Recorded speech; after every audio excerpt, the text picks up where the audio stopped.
Greetings, my woolly weirdos, and welcome to All Dressed Up and Nowhere to Go. Normally on this series, I talk about sewing projects and history, but today I'm doing something a little bit different. If you're like me, who probably became addicted to Netflix's Wednesday as soon as it came out, as both a writer and knitter and crocheter, I was addicted from the get-go, especially when more crocheted pieces began popping up in the series. So let's talk about some costume design, where these sweaters come from, and how they were used in the series.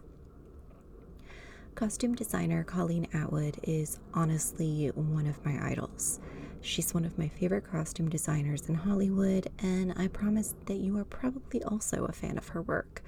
In addition to working with Tim Burton on films like Sleepy Hollow, Edward Scissorhands, and Sweeney Todd, she's also designed costumes for Chicago, the Fantastic Beasts franchise, and some of the more recent Disney live-action remakes like Dumbo and Lady and the Tramp, and also the older Alice in Wonderland films with Johnny Depp. With a career spanning nearly 40 years, she's won a stunning 41 awards, a combination of Oscars, Emmys, and others, with a total of 67 nominations at this time, and it's easy to see why. While her work has covered a lot of different genres, I feel like it really shines in historical and fantasy settings, where her creativity really gets to let loose.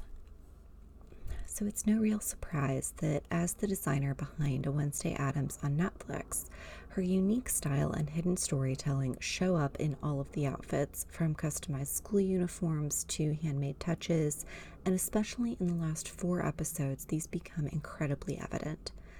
I really wanted to share clips and screenshots here, but due to licensing, I couldn't get screen captures from Netflix, and I also couldn't find a lot of images online of the pieces I'm discussing, so unfortunately you'll just have to watch the series yourself in order to see what I'm talking about.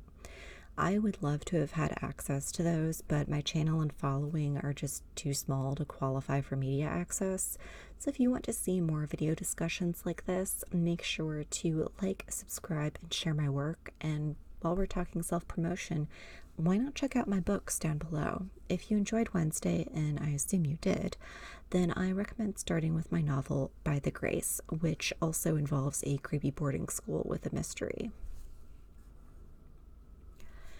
Anyway, as a knitter and crocheter, I always sit up straighter when I see good knits in films and TV. I had a sneaking suspicion early on that a lot of Enid's wardrobe was handmade. A lot of her socks and sweaters just don't look like things you can buy off the rack. For purposes of this video, I am concentrating primarily on Wednesday's wardrobe and just the items that appear to have been handmade or like they could have been handmade. Despite the little teaser in Enid's wardrobe, though, Wednesday was definitely giving off early 2000s emo mall goth vibes, especially with her thick, chunky shoes. Jenna Ortega is comically short next to her co-stars, and it's adorable. I find it really endearing for Wednesday. But then, when we get to episode 5, and Wednesday wears this great crocheted checked vest. Black and white checks and stripes were a big part of her wardrobe in this series, which I felt like was a callback to the movie version of Pugsley, since he had a very minimal role in this series. She wears a lot of black and white horizontal stripes that mimic his sweaters and t-shirts in the few scenes where he does appear. The uneven stripes make me think that the yarn used for his sweaters was space-dyed, so they were more likely machine knit specifically for the series, though we have seen off-the-rack pieces that incorporate this detail. It just means that the yarn is already dyed in chunks of black and white before knitting, rather than printing on the stripes the way you normally would with a t-shirt or cutting the yarn to make it more even. But back to the vest. It caught my attention because it's crocheted, and crochet can't be done by machine, which means that someone had to hand make this item, and it's just the first in a long line of crocheted pieces featured in the series. This first vest has a black and white checkerboard pattern made of single crochet blocks. Every third column is a block of solid black, although all the black on black in the series does make it hard to tell if these panels are knit or crochet. They could be either. They seem to get wider closer to the hem, which is tunic length, and are narrower, only a few stitches, at the collar. The collar and armholes are then edged in black single crochet. Wednesday first wears this vest when her parents come to visit her at Nevermore Academy. Up to this point, her relationship with them, especially her mother, has been contentious. This feels a little odd for fans of the franchise, but this is also the first time we're seeing Wednesday as a teenager. And while my mom and I are best friends now, that was not the case when I was a teen, so it also feels pretty normal. Anyway, the crocheted vest makes an appearance after she and Morticia start to find a little more common ground. It's canonical from all the previous entries into the franchise for Morticia to knit, though we never see her doing so in this series. I feel like it would have been perfectly in character for her to also crochet and make things for Wednesday and Pugsley the way she did for Pubert in the Addams Family Values. Why shouldn't she make Pugsley's irregularly striped sweaters or Wednesday's vests? This particular vest shows up in both episodes 5 and 6 before getting traded out for a different black and white checked vest. This second vest, worn in episode 7, is a larger, more regular check pattern with a baggy boyfriend fit and a two-toned rib collar, white on one side and black on the other. The wide ribbing and large check combination forms an almost cap sleeve effect on Jenna Ortega's narrow shoulders. This vest is knitted, and according to an article in teenvogue.com, which is linked in the description, it actually comes from Zara. It's about 2 years old. But we're going to ignore that small fact for a minute and just pretend it's part of the handmade wardrobe Morticia made for her children. And going back to my earlier comment that Jenna Ortega is tiny, the vest is roughly tunic length on her and quite oversized, but when I googled, the Zara sales pictures make it appear to be cropped, so yeah. The next and perhaps most exciting item to show up in Wednesday for Crafters is the snood, scarf/hood, aka infinity scarf/infinity shawl, her roommate Enid makes for her on her birthday. While Wednesday is less than thrilled with this handmade offering, it does little to dampen her roommate's enthusiasm as she insists they wear their matching scarves at the same time. The fate of Wednesday's snood is unfortunate, but it gets sacrificed for a good cause. This means that we get to see not just one, but 2 characters who do yarn craft in this series. I would have loved to see more of Enid crocheting and some of her makes. I'm really surprised that she didn't show up in something like a granny square vest or have a huge scrap afghan on her bed instead of the sewn quilt. For me, the pièce de résistance is the vest-shirt combo Wednesday wears at the very end of episode 8 for the finale. Not only does she sport a clean, simple, single crochet black vest over her white shirt, but the large pointed collar and oversized cuffs are made of starched crochet in a shell pattern. This normally understated combination is an absolute showstopper for me. Now let's talk about Wednesday's uniform for a moment. In the show, hers is specifically ordered in black and gray rather than the purple and black or maybe dark blue of the standard uniform. I've seen some people refer to it as dark blue. On my screens, it shows up as more of a purple color. One thing that fans of Tim Burton films probably can guess already is that Attwood is very particular about her stripes. This is displayed in Sweeney Todd and Mrs. Lovett's wardrobe, and also in the famous black and white dress Christina Ricci wears in Sleepy Hollow. If you've seen Sostein's video on her reproduction of the dress or Rachel Maxey's, then you know that in order to make the stripes just right, her team actually drew them onto the fabric with a Sharpie because it was impossible to get the right combination of drape, fabric grain, and pattern matching. She ran into a similar problem when making Wednesday's uniform. According to an interview with Variety, Attwood states, "When we moved to the other world of Nevermore, Wednesday's in a uniform that's specifically made because she's allergic to color."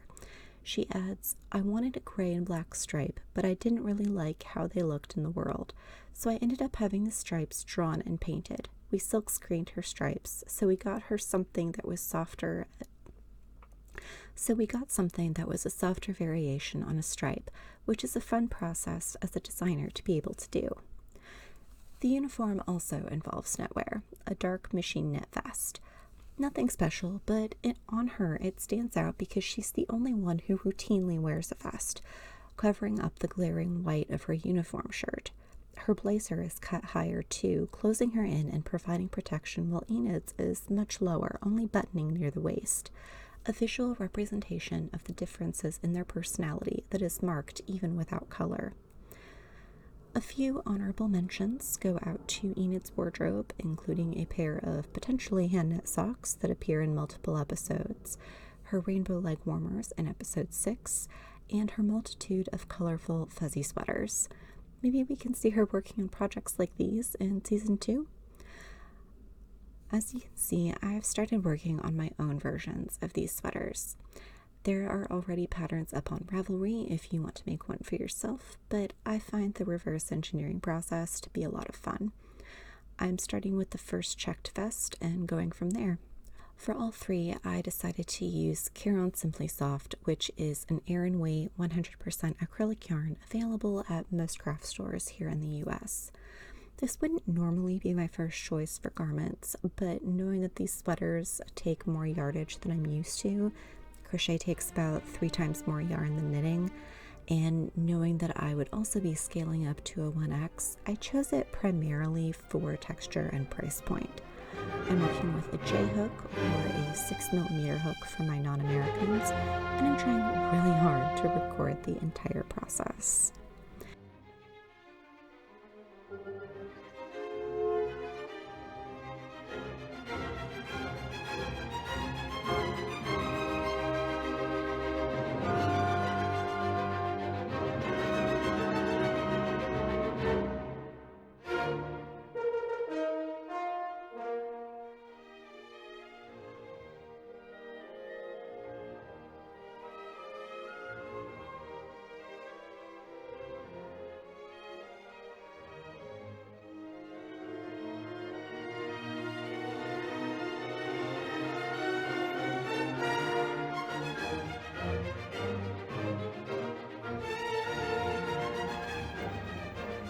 Okay, so we've run into a little bit of a snag with the Wednesday vest, the first one.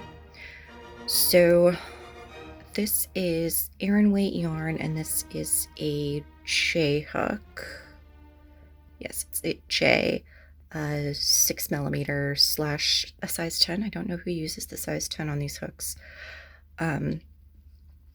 But I figured out that 10 stitches across by 13 rows was the right size that I wanted. It looked from the TV show that it was single crochet, but the fabric that's coming out is practically bulletproof. Like, I could almost stand this up and it wouldn't move on its own.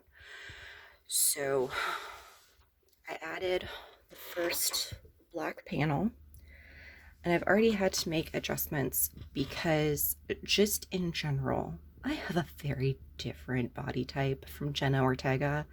So in order to make this fit me and not look like a circus tent, I have to make it longer, like tunic length. And I also have to make the black panels narrower because I can't add as much at the shoulder because I have very narrow shoulders. So this is already more than the width of my shoulder, which means taking out fabric right here so this join just doesn't look right. So I'm already having to make adjustments. I don't like the fabric that's coming out. I also really don't like any of the seams on this. There's like a ditch right here that I don't like. I don't like the way the sewn panels look. And in general, I am remembering that I generally just don't like the look and feel of crocheted garments, which is problematic because I really want to make all three of these. So I have 3 options the way that I see it. Number 1, I can use this same hook and double crochet new panels to get a slightly looser feel of the fabric. That is going to cause bigger gaps between the stitches, which is not going to fit with the feel of the sweaters in the show. Second option, I can single crochet with, see, this is a J, so probably like an M or an N hook. I know I have an N, I'm not sure about an M, but it's not a big deal for me to go out and buy a new crochet hook. It would be a big deal for me to go out and replace all of my yarn with something that is thinner and a different gauge. So I can do that, or I can use 6mm knitting needles and knit the whole pattern, because I am more of a knitter than I am a crocheter. I've been crocheting longer, but I'm not nearly as skilled at it. Oh, pardon the wet hair. I just got out of the shower. I've been thinking about this since last night when I seamed all these pieces together. But what I'm going to do is I'm going to set this aside for a week or two. And if I still don't like it, then I'm going to sit down and do the 3 swatches that I mentioned. So double crochet with this hook, single crochet with a larger hook, and knit. And I'm going to do 4 blocks plus a join of that panel, so that way I can see how they fit together. I was originally going to do 1 video for each sweater, but I think I'm going to stop this video here, and then once I pick this up again and decide if I'm going to like knit, crochet, what hook I'm going to use, then we will start a second video.